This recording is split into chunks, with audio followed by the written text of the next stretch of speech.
Hanap mo ba ay pang giveaways para sa birthday ng anak mo? Tara, gawa tayo!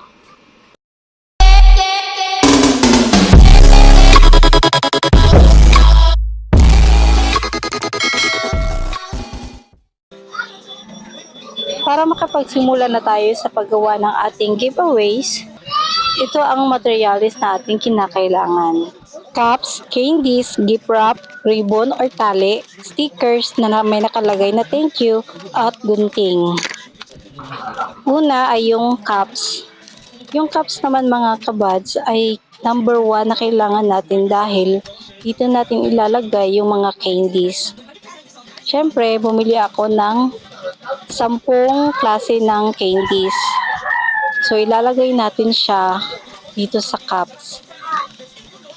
As a parent na nagre-prepare ng giveaways para sa anak, ay syempre naguguluhan ka rin kagaya ko.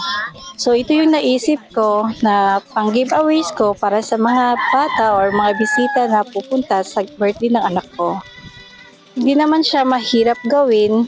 Yung kailangan lang na materials ay dapat nating i-prepare para hindi tayo mahirapan na magawa itong giveaways.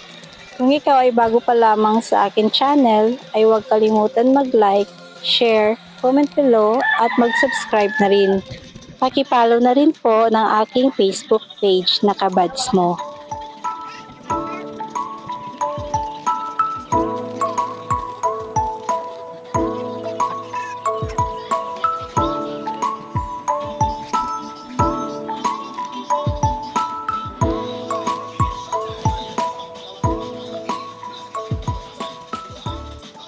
Dahil natapos na natin ang paglalagay ng mga candy sa baso, ito na naman ang ating isusunod, ang gift wrap. Siyempre, kailangan natin ng gunting. Ito yung napili kong gift wrap kasi parang elegant po yung kanyang hitsura. At pag ilalagay natin siya as a cover sa baso, is maganda tingnan. Guguntingin natin siya ng pa-square.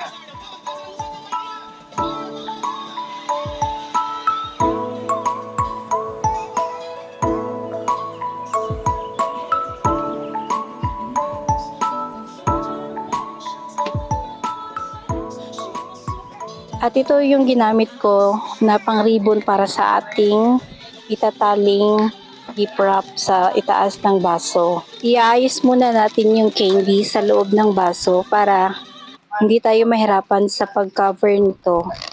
Itatali natin siya ng maigi, pero wag yung masyadong masikip at medyo matagal na tanggalin ng mga chikiting.